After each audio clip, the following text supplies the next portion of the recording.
साधन की हो तो आप बोले 32 स्पीकर में आएगा तो बंगाल में फोन करेंगे। अरे बंगाल वालों का औकात नहीं है कि सवाल सके भी। নজর লাগিয়ে বিশ্বাস করো, নজর লাগিয়ে গেছে এরকম টাইপের কোনো জিনিসে। ডিজে সার্জেনের সঙ্গে মনে হচ্ছে এই জিনিসটাই হচ্ছে এখন। ব্যাংক মোড়ে দেখো প্রত্যেক বছর কিন্তু তার সেট আপ বাঁধে, সেট আপ রোড শো করে। এই বছর কিন্তু তার সিচুয়েশনটা অন্যরকম ছিল। সিঙ্গেল মনস্টার ব্যাস মানুষের মনে অন্যরকম একটা ফিলিং নিয়ে আসিছিল যে কেমন হবে না হবে।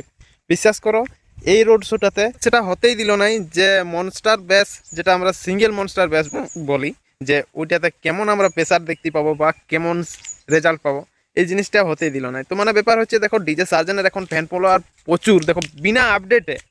ওইদিকে অনেক লোকে আপডেট জানতো যে ডিজে সার্জেন প্রত্যেক বছরের মতন এই বছরও ব্যাংক মোড় আসবে, তো সেই কারণে ওইদিকে লোকগুলা গেছিলো। তো আমরা তো অনেক দূরের, সেই কারণে আমরা যেতে পারিনি, কারণ আপডেট আমরা পরিষ্কারভাবে পাই নাই।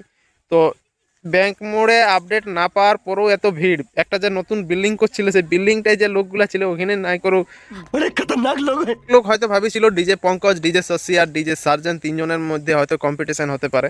তো কম্পিটিশন হয় নাই, তার কারণ হচ্ছে 3 লোক 3টা রুটে ছিল সেই কারণে। আর পুলিশ প্রশাসনের চাপ একটুকু বেশি ছিল, মানে ইলেকশনের দিন অনেক সামনে, ইলেকশন হবে সেই কারণে আর কি, যেটা ক্রাউড ভিড় বলে এটা এড়াতেই আর কি এই কম্পিটিশনের দিকটা তো একবারে টোটালি বন্ধ করলো। আর ডিজে সার্জেনের যে ফ্যান ফলোয়ার দেখলো সেই হিসাবে ডিজে সার্জেনকে অতটা লেভেলে বাজাতে মানে পুরা প্রশাসন থেকে চাপ দিয়েছিল।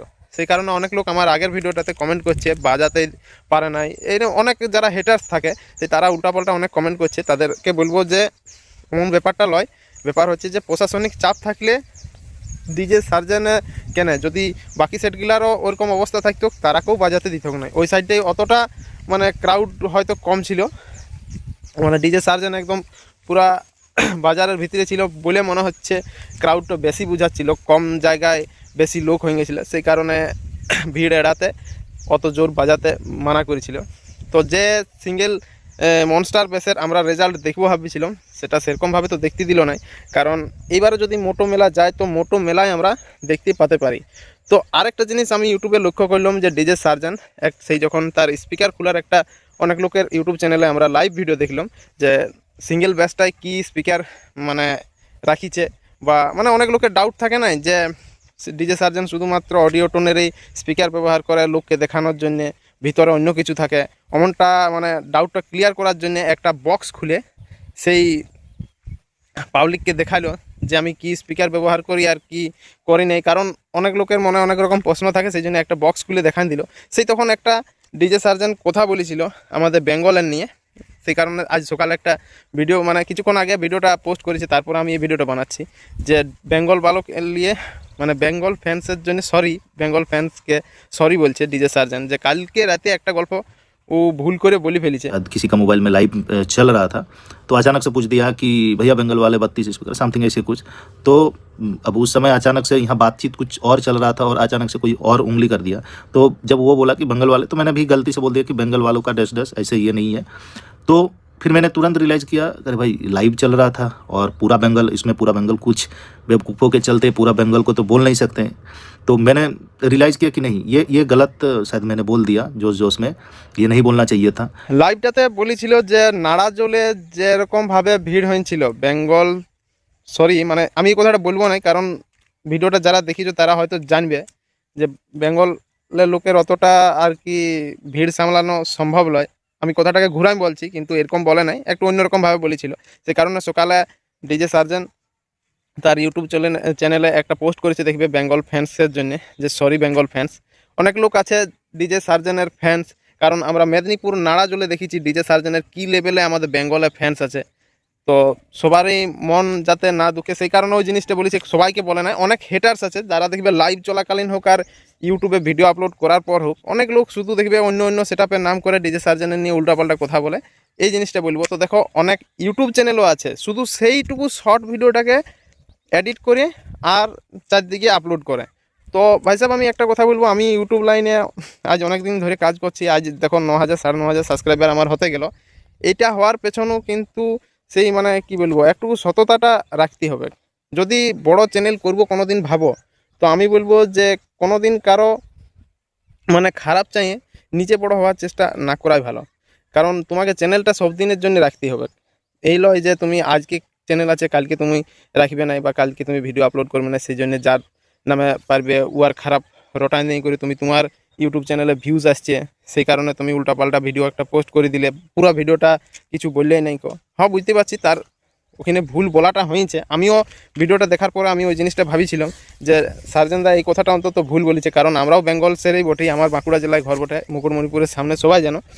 তো এই জিনিসটা যখন শুনলাম তখন আমারও খারাপ লাগলো যে ডিজে সার্জেন এই কথাটা অন্তত ভুল বলেছে। আমি ছোট্ট একটা ক্লিপ তোমাদেরকে দেখাচ্ছি। साधन की होगा अभी बोले 32 स्पीकर में आएगा तो बंगाल में बोल करेंगे। हमारे बंगाल वालों का औकात नहीं है कि संभाल सके विजिट को। এরকম টাইপের কিছু কথা বলেছিল, কিন্তু তা সেটা সে রিয়েলাইজ করেছে, সেই তখনই করেছে, করার পরে সকালবেলায় আসি করে ভিডিওটা পোস্ট করেছে যে আমার এই কথাটা বলাটা ভুল হয়েছে। जितने भी बंगाल वाले हैं ये कुछ जन के लिए था, मतलब पूरा बंगाल को बोलना मेरे लिए गलत था और उसके लिए मैं माफ़ी मांगता हूँ, क्योंकि तेरे को हरामी समझता था तो राम निकला रे, देव मानुष निकला। অনেক লোক ওই অকাতের কথাটা ভাবে অনেক কিছু ভাববে। তো আমি একটা জিনিস বলছি যে নাড়া জলে যেরকম হারে আমরা ভিড় দেখতে পাইছিলাম, বা বেলপাহাড়িতে প্রথম আসছিল, বেলপাহাড়িও তো সেই রকমই ভিড় পাইছিল। তো নাড়া জলে তার থেকেও বেশি ভিড় ছিল, মোবাইল ফোবাইল সব কিছু বন্ধ রাখার নির্দেশ দিয়েছিল, অনেকক্ষণ পর্যন্ত ভিডিও করতে বারণ করেছিল, রোড জাম, একদম পুরো এলাকা জাম হয়ে গেছিলো। সেই ভিড়টার কথা মাথায় রেখে এই কথাটা হয়তো বলতে চাইছিল যে অতটা ভিড় কন্ট্রোল করা সাধারণ মানুষের জন্য সম্ভব নয়। আর পুলিশ প্রশাসনও তো দেখলে ওখানে কীরকম হারে समझ रहे हो? তাও অত ভিড় অত ক্রাউড যে সামলানো, সেই জিনিসটাই অসম্ভবের ব্যাপার ছিল। সেই কথাটাই মনে হচ্ছে এখানে বলতে চাইছিল, কিন্তু সেটা একটু অন্যরকমভাবে বলে ফেলেছে, সেই জন্য সে সরিও পরে মাংলো। তো যাই হোক, কথাটা ক্লিয়ার হলো। ठीक है समझ गया। ডিজে সার্জেন কিন্তু দেখো যখনই সে তার ইউটিউবে মানে লাইভ চলুক আর ভিডিওর মাধ্যমে হোক, যখনই কোনো ভুল কোনো কথা বলে তারপরে কিন্তু সে ভিডিও মাধ্যমে সরিও বলে।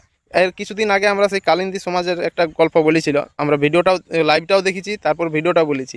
ওটা বলার পরে কিন্তু লাইভটাও ডিলিট করে দিয়েছে, আর পরে সরিও বলেছে, পুরো সমাজের সামনে দাঁড়াই করে সরি বলেছে। সেরকম ওই কথাটাকে সেদিন ভুল কোনোভাবে নিজেরা আলোচনা করতে করতে কেউ লাইভে আসি করে মানে ওই ভিডিওটা ভাইরাল হয়ে গেছে। তারপরে শর্ট ভিডিও এখন অনেক লোক কাটি শর্ট ভিডিও আপলোড করছে।